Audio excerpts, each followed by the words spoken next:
A fresh update on Lil Durk's case on June 13, 2026, suggested that the rapper might prevail when his trial starts.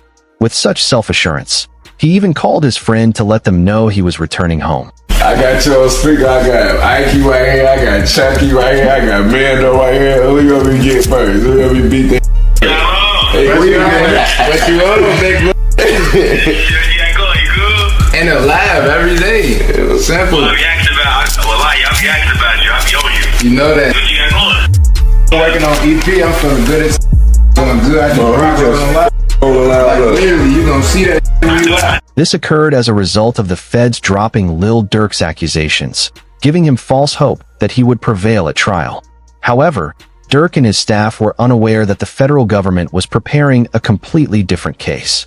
Because a list of fresh charges. Fact of the matter is, his trial team has won a number of points in this case. Some of the evidence that they wanted to use has actually been withdrawn so that the judge didn't have to exclude it. When they bought this case, they said the conspiracy started in August 2022. That's when Durk arranged to get these rentals, these flights. That's when he made arrangements for the bounty. Then they switched that and they said, actually, the conspiracy started back when November 2020. And here's the big one. When they charged Durk, they said in the indictment about the bounty that at the direction of defendant Durk Banks, defendant Wilson, that's OTF Didi, would pay the bounty or monetary reward to the That's gone. Including other murder for hires, was added today. Durk's case came to a close. One fan commented, "Excellent. I have to find a new favorite rapper now. Durk is never going to go." This is due to the news article that stated, the original Lil Durk indictment was murder for hire. After 3 revisions, it is now a racketeering operation with accusations dating back to 2019, and the 2 guys who were supposed to supply the firearms are abruptly removed from the case, confirming the existence of 2 snitches against Lil Durk. 7 weeks before trial, guy locked up for 2 years, and the government basically says, you know what, murder for hire, forget about that case. Let's do a new case, racketeering. These new racketeering charges tell you everything about where this case stands. For 2 years, you've heard that this is a very simple, straightforward, open and shut. We got all the evidence. They killed his friend. He paid people to go kill them. Well, that theory is now being broadly expanded so that the idea that this is for hire, no. The feds say, throw that out. It's murder in aid of racketeering because OTF actually has a subset of criminals and gangsters, and they're all involved in all these. Where Durk pulled the trigger in 2019, there's a where Durk paid for it in 2022. There's another one in 2021. Mo from Lawyer for Workers would then go on to explain that the prosecution changed the accusations from murder for hire to racketeering so quickly because there were indications that Lil Durk would probably prevail if the case went to trial for murder for hire. However, the prosecution intended to guarantee Durk received a life sentence.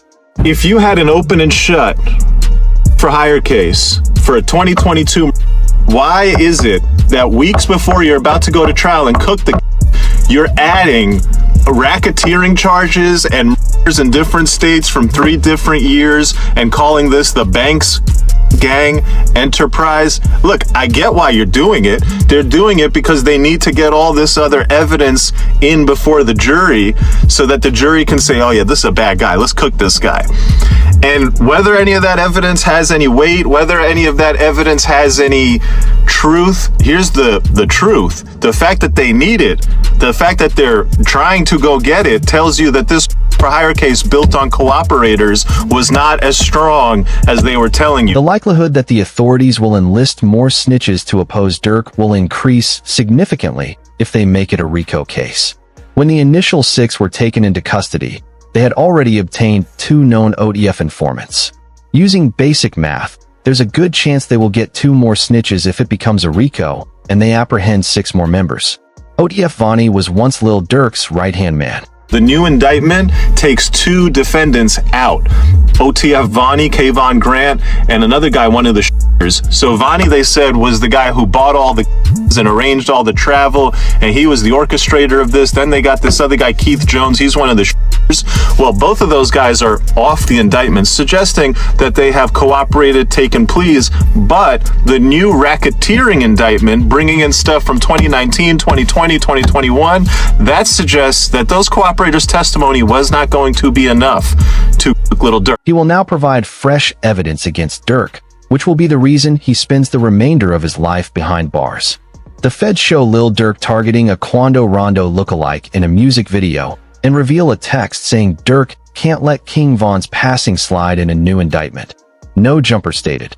Durk was charged with murder for hire and conspiracy to commit stalking in a third superseding indictment filed by the government, along with a text message that said, "I can't let this slide," in reference to King Von. Prosecutors also presented purported evidence from an unreleased music video in which Lil Durk targets a Quando Rondo impersonator. Only those who were featured in the unreleased music video would be aware of it. Vonnie was either on site for the recording or in the background of the music video because he was Durk's right-hand man. However, this is the point at which the prosecution would have the most influence over Durk because, while discussing King Von, they would file a request to allow the jury to view the real footage of King Von passing. It demonstrates Lil Durk's will to get revenge, and the judge ultimately gave him approval. However, that is the rationale behind their approval of it. Testimony and video surveillance surrounding the death of King Von, and the motion to exclude this evidence was denied, meaning the judge is going to allow witnesses to testify about and allow the video of King Von's to be played at the trial. And this is important because prosecutors wanted to use this evidence to argue that King Von's is the reason or motive as to why Durk offered this bounty on Quando Rondo. And so with this ruling, the jury will get to see and hear about all of that. They're attempting to assert that Lil Durk was inspired to go out and exact revenge because their ops were doing public interviews that went viral after King Von passed away. However, the judge also permitted some lyrics to be used against Durk, which is the second reason the jury will see King Von's passing film. How did you feel? So I kind of happy. You were happy? Can I say I was kind of happy? No, no, seriously, I was though. It was up. You know what I'm saying? Unfortunately, he did. But I was happy as when I found out when I was dead. I cooked for the whole day. Wild people out. When you looked at King Von getting, how did you feel? Considering the animosity. Like my real like first action. Yeah. Thought. I was happy. You're happy. I was happy. Lyrics can be used against you in court, despite what many people think. It just doesn't happen very often. You can tell it's a serious issue when it does. "They be on my page like slide for Vaughn" is a quote from the first set of lyrics. "I am aware that they are making fun of me. I got it back in. You people are unaware that's how things should be." They are making a connection between it and Durk's interview with DJ Academics, in which they discussed the slide for Vaughn remarks. What are you talking triggered by the slide for Vaughn comments? I don't know if people still say it. They used to say it, but you also mentioned a song. They be like, they be saying slide for Vaughn. I think they trolling me. Yo, by the way, that song is fire. I ain't gonna lie. For some reason, I just don't see the comments no more.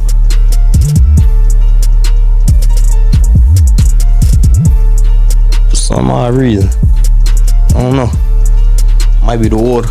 Referring to the Quando Rondo hit, Lil Durk asserts that he no longer sees the comments since they are the reason why he is no longer being trolled. However, Durk's second set of lyrics exacerbates the situation considerably. "Don't react to things with Vaughn," he raps. "I'm thinking, fuck it. You're stumbling. They're dropping locations, so go get your gun. I'm finishing it. Stop tweeting, we're sliding."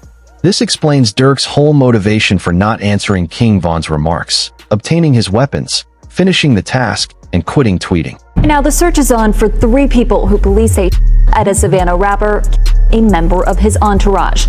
It happened in Los Angeles and cameras captured the aftermath. This man, a passenger in that car, frantic at the sight. However, Lil Durk's biggest worry right now is that he needs to worry about more than just Lil PAB's death because he was just involved in another murder for hire. Lil Durk has been indicted with another murder-for-hire charge for the passing of Stephon Mack. It says, Mack is thought to have been targeted in retaliation for Durk's brother Thang's death. The government has informed defense counsel that it is considering filing supplemental charges by June 3rd, the official court document stated. The death of Stephon Mack is one of 2 claimed occurrences that would be added to the additional charges as direct proof. All because another prisoner deceived the man Lil Durk supposedly paid to carry out the crime. The court document read as follows. DJ Academics reveals that one of Lil Durk's alleged members confessed to a cellmate, who is reportedly an undercover informant, that Durk paid him to retaliate for D-Tang. He gets locked up in a cell, and they give him a cellmate. He tells his cellmate who he murdered, how he murdered him, the homie he did the murder with, and who was supposed to pay him for the murder. Thank you. Come again. Perfect. Got him. So he confessed, essentially. He's talking to a cellmate. Listen to how he's talking to his cellmate, chat. Yeah, I had the standard, folk. With a 60 round in that on mic. I let 3 out when he first came out. Marley said, yo, wait till he get to the car. I said, yo, tweaking, boy. By the time he get to the car, that's enough time for him to get his pipe.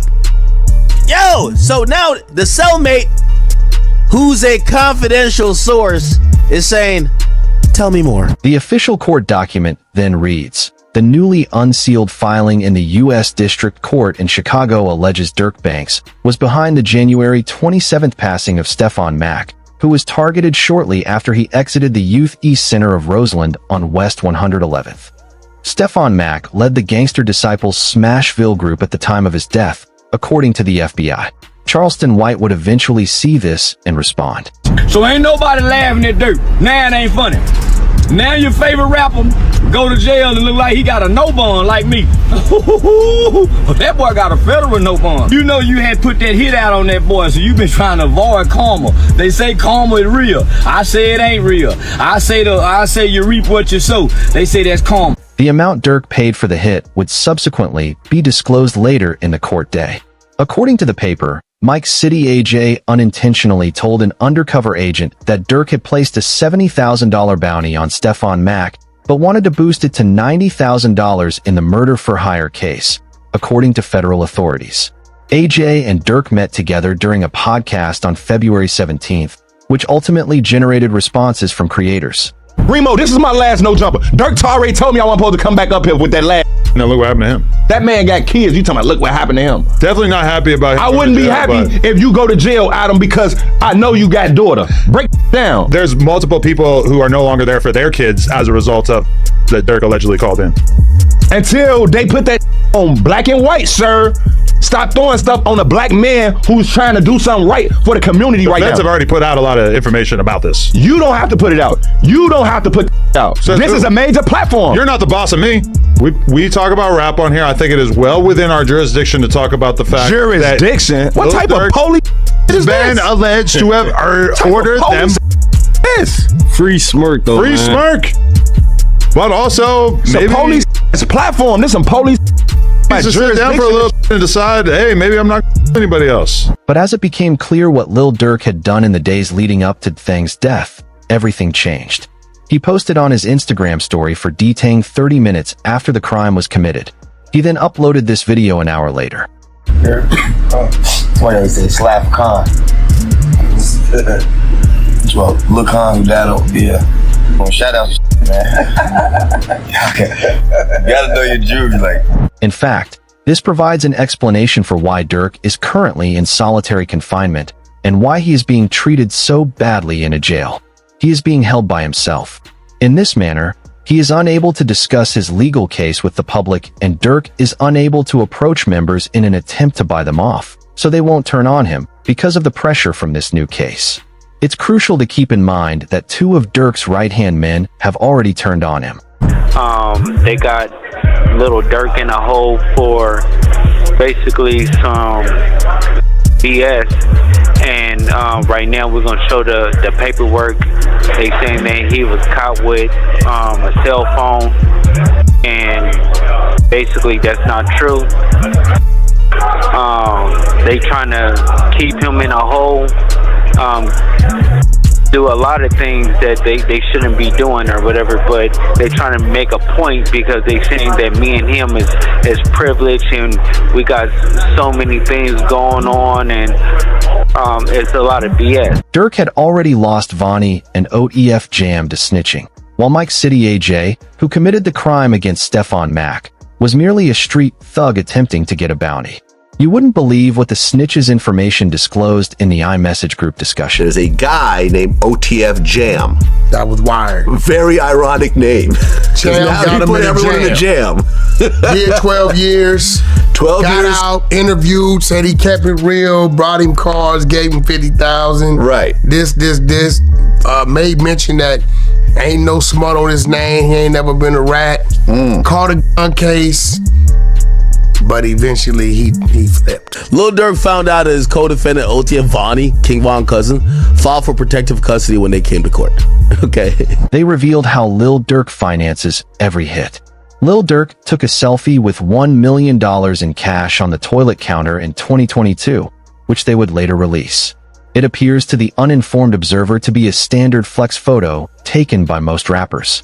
However, the court record really states, prosecutors claim Durk put a $1 million bounty on Quando in 2022. The discovery also reveals that defendant Banks recruited hitmen to fly to Southern California in order to capture Quando, using his trusted lieutenants, Defendant Wilson and co-conspirator 5. They claim that the selfie Durk took with the money on the counter is proof that it is Lil Durk and can be used by any street goon who wishes to go collect the bounty for committing the crime. The funds are available. They just need to carry out the crime.